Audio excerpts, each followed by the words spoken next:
আমি কথা বলি। আচ্ছা শুনেন শুনেন, আমি বলি শুনেন। এই জাতীয় পার্টির কার্যালয়ের সামনে জাতীয় পার্টির নেতাকর্মীরা জড়ো হয়েছে। এই পরিস্থিতিতে হয়তো আরো উত্তপ্ত হতে পারে, গণ অধিকার পরিষদের নেতাকর্মীরা হয়তো জড়ো হন কিনা। আমরা আবার একটু জাতীয় পার্টির কার্যালয়ের নেতাকর্মীদের সঙ্গে কথা বলার চেষ্টা করি। চেষ্টা করছি জাতীয় ভাই চলে আসেন।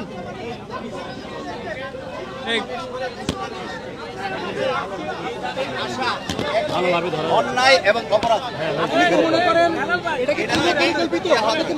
নিশ্চয়ই পূর্ব পরিকল্পিত, কারণ এর আগে যে সমাবেশ হয়েছে তখনও সমাবেশ করে মিছিলে আক্রমণ করেছে, আজকেও শাহবাগে সমাবেশ করেছে এবং সমাবেশ করে আমাদের অফিসে আক্রমণ করেছে। এই বন্ধ না হওয়া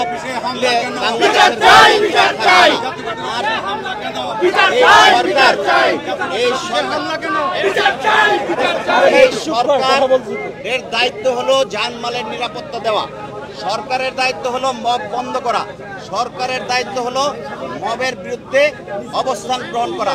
কিন্তু যে রকম ব্যবস্থা নেওয়া দরকার আমরা আজকে সেই রকম ব্যবস্থা দেখছি না। আমরা এটারও তীব্র নিন্দা এবং প্রতিবাদ জানাচ্ছি।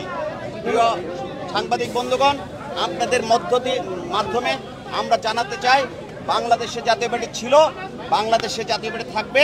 জিএম কাদেরের নেতৃত্বে ঐক্যবদ্ধ জাতীয় পার্টি আগামী দিনের সমস্ত লড়াই সংগ্রামে ইনশাআল্লাহ থাকবে। আমরা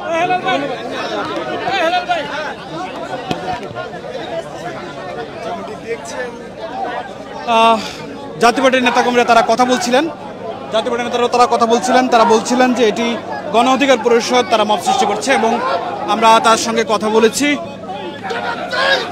জাতীয় পার্টির নেতাকর্মীরা বেশ কিছু নেতাকর্মী এই মুহূর্তে জাতীয় পার্টির কার্যালয়ে জড়ো হয়েছে। পরিস্থিতি আবার উত্তপ্ত হয় কিনা সেটি দেখার বিষয়। আমরা এই মুহূর্তে দেখানোর চেষ্টা করছি জাতীয় পার্টির সব কার্যালয়ের সবশেষ পরিস্থিতি।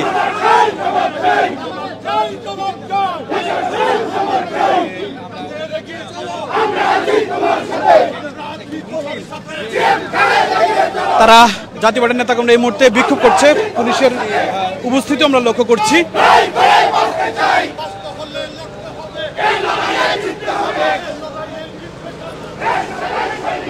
জাতীয় পার্টির নেতাকর্মীরা এই মুহূর্তে বিক্ষোভ করছে, সেই বিক্ষোভ দেখানোর চেষ্টা করছি।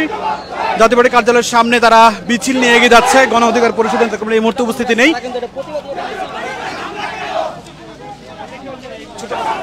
ছোট করেন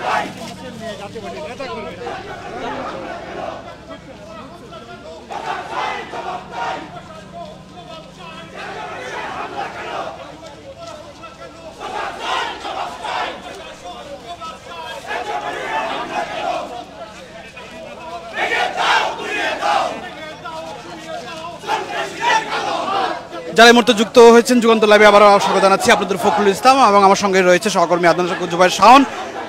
দেখানোর চেষ্টা করছি জাতীয় পার্টি কার্যালয়ের সামনে থেকে সবশেষ পরিস্থিতি। আপনারা জানেন যে কিছুক্ষণ আগে আমরা দেখানোর চেষ্টা করেছি যে জাতীয় পার্টি কার্যালয়ে উপস্থিতি দেখে মূলত গণ অধিকার পরিষদের নেতাকর্মীরা এই জাতীয় পার্টি কার্যালয়ে এসে জড়ো হন এবং সেখানে মূলত দুই পক্ষের মধ্যে সংঘর্ষ তৈরি হয়েছে এবং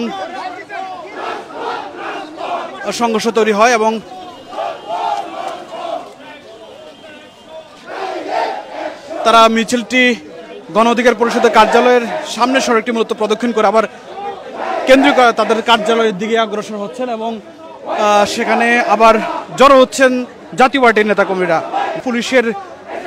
পুলিশের জলকামান এবং সাউন্ড গ্রেনেড নিক্ষেপে পরিস্থিতি একেবারে উত্তপ্ত। আমরা